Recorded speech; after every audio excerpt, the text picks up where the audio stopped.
Welcome back to the Daily Drift. It is Thursday. No, Friday. It feels like a Friday.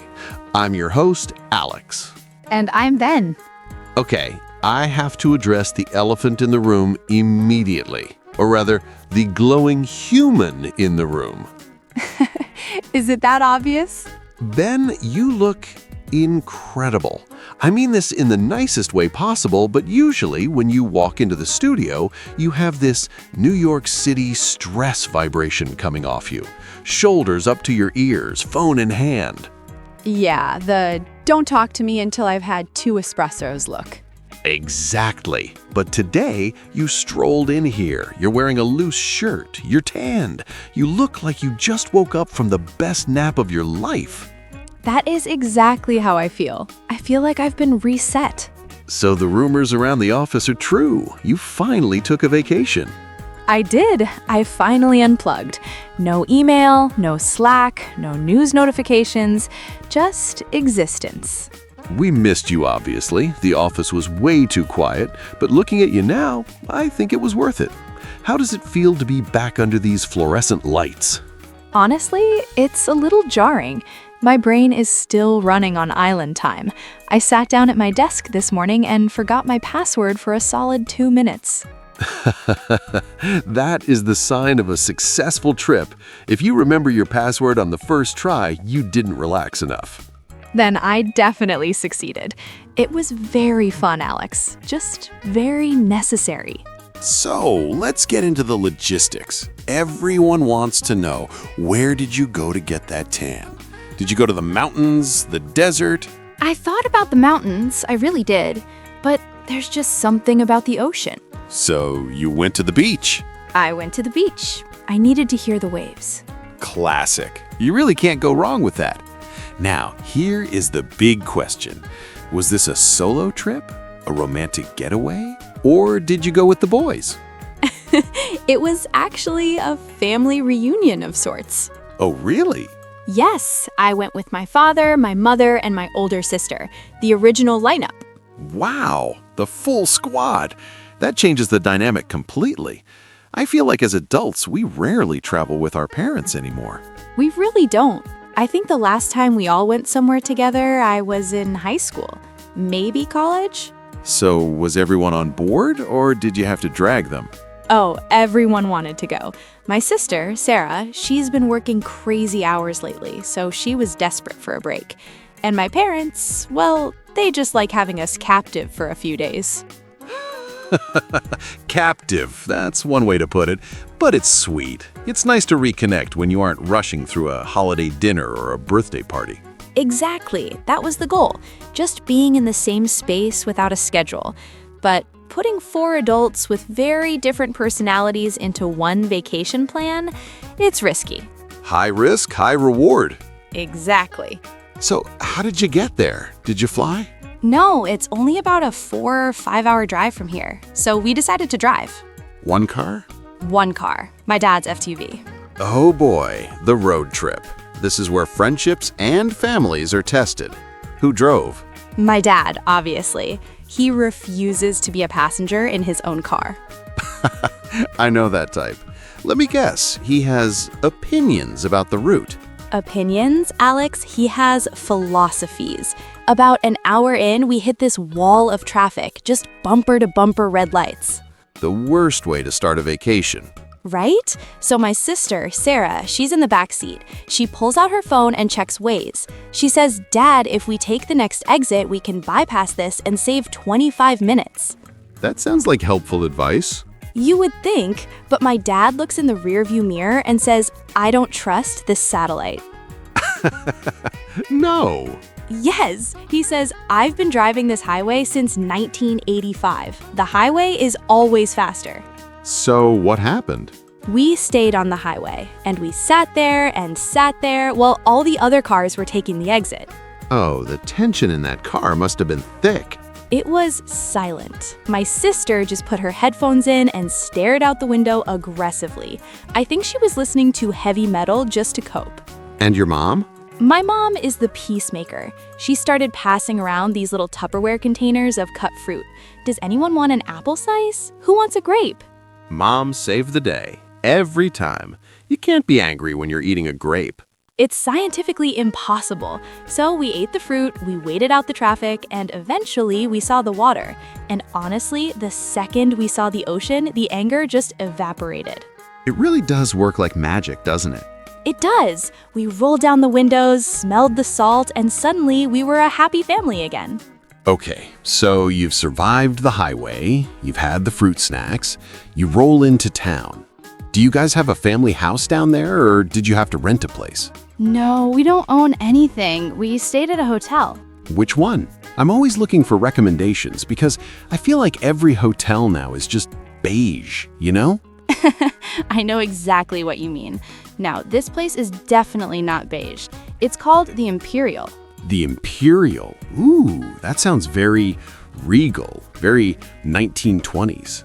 It kind of is, but not in a pretentious way. Have you stayed there before, or was this a random booking? Oh, we've been going there for years, since I was a kid. It's basically the Thompson family HQ whenever we go to the coast. I love that. There's something so comforting about returning to a place where you know where the light switches are. Exactly. And the smell, Alex. The second you walk into the lobby, it hits you.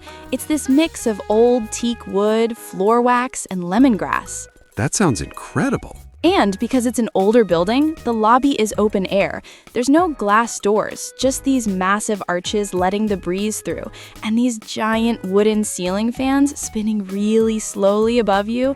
Whir, whir. It sounds like a movie set. It feels like one. And the staff, they actually remembered us. Stop. Really? Yes. We walked in and the manager, Mr. Henderson, who has been there since the dawn of time, he looks up and says, "Well, look who it is. The Thompson kids are all grown up."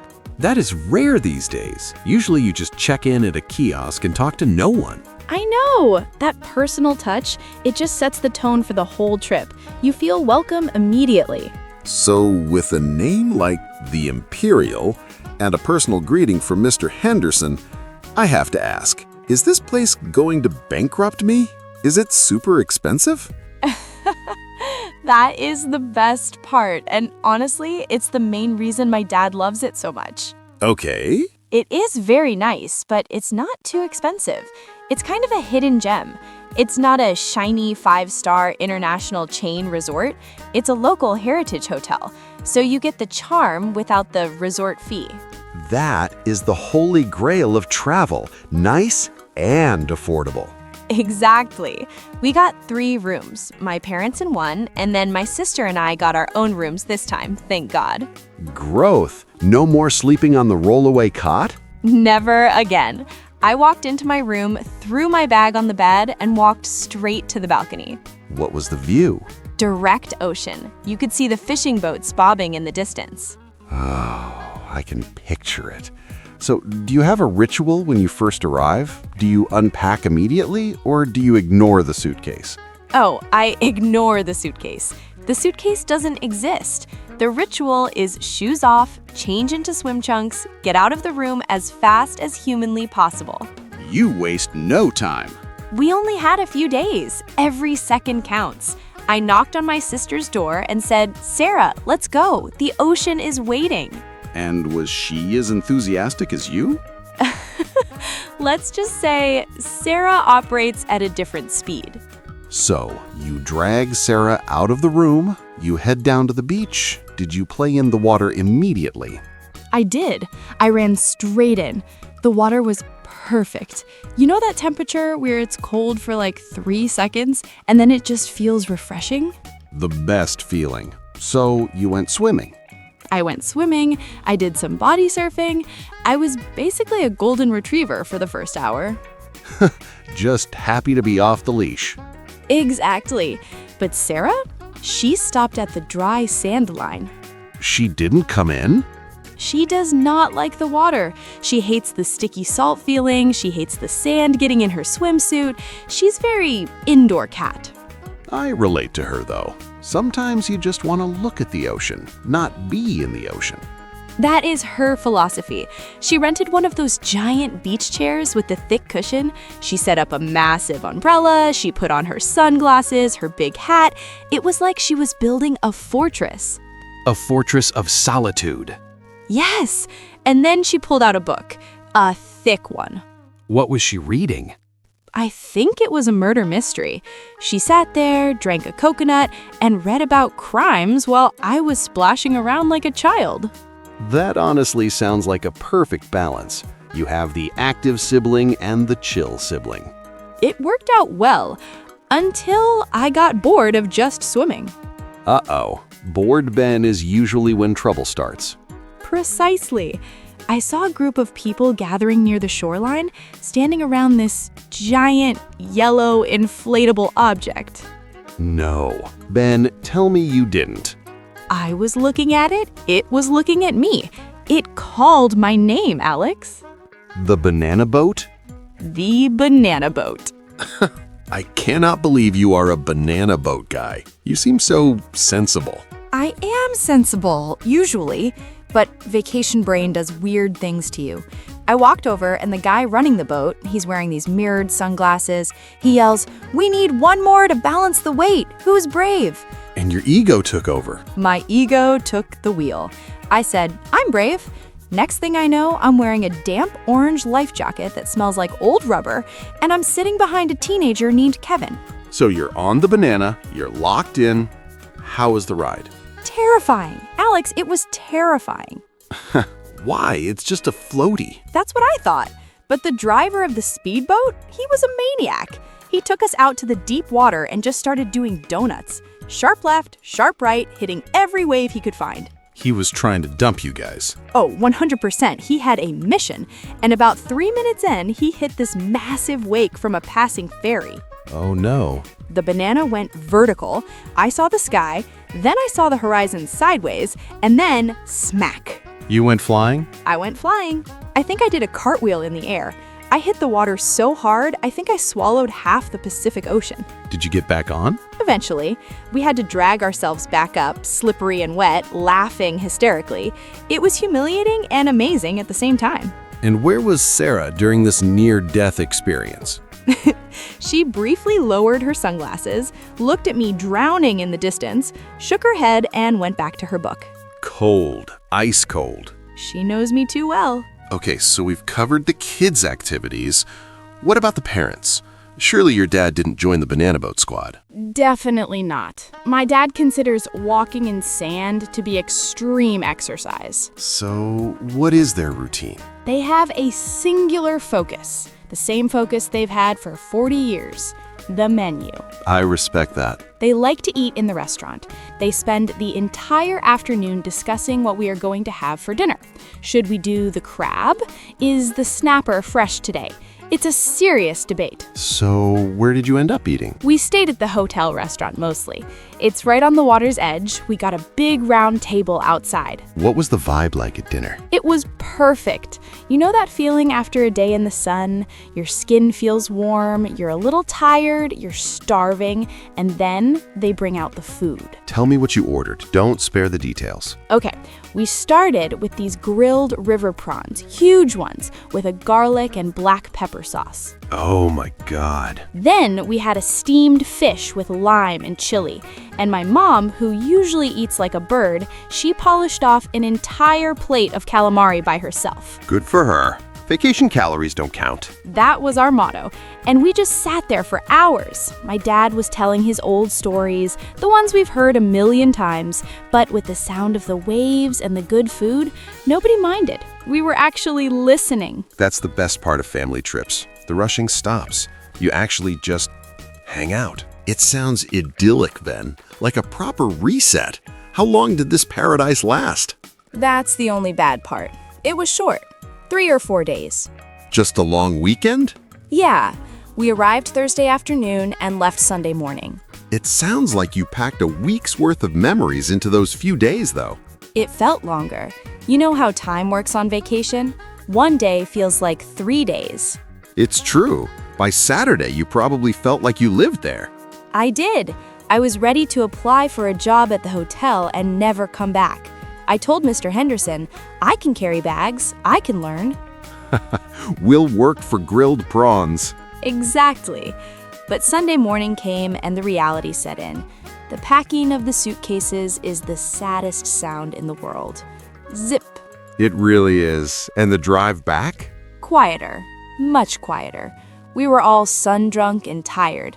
My dad didn't even argue about the GPS on the way home. He just wanted to get to his own bed. The post-vacation depression is real. It hit me hard on Sunday night. I was looking at my ceiling fan at home thinking, you are too small and you don't smell like the ocean. So, you're back. You're looking at your small ceiling fan. You're back at work. The big question is, was it a one-time thing? Not even close. Are you going to break the habit and maybe try the mountains next year or go to a new city? Nope. We are creatures of habit, Alex. We found what works. So will you go there again next year? Of course. In fact, my dad was at the checkout counter on Sunday morning, handing back the keys, and he looked at Mr. Henderson and said, "Put us down for the second week of July next year. Same rooms." Wow, he booked it before he even left the building. That is serious commitment. It's tradition now. As long as the Imperial is standing, the Thompsons will be there. I honestly love that. In a world where everything changes so fast, it's nice to have one thing that stays the same. It is. And hey, maybe next year you can come down. Me? Crash the family trip? Why not? We can get another room. I need someone to go on the banana boat with me. I can't let the ocean defeat me, Alex. I need a rematch. Absolutely not. I will happily drive down there, but you will find me sitting next to Sarah under a giant umbrella reading a book. Fair enough. We need someone to watch our stuff while we drown anyway. Deal. I can be the designated stuff watcher. Thanks for letting me ramble about it, Alex. It was nice to relive it for a half hour. Thank you for sharing it, Ben. I feel like I just took a mini vacation just listening to you. Mission accomplished. All right, everyone, that's our show for today. If you're listening to this in your car or at your desk, take a deep breath, plan that trip, call your mom, go find your own beach. And stay off the banana boat. Sage advice. We'll see you next time on The Daily Drift. Bye, everyone. Sound effects, lo-fi outro music swells up, warm, nostalgic chords. It plays for about 30 seconds as the voices fade out.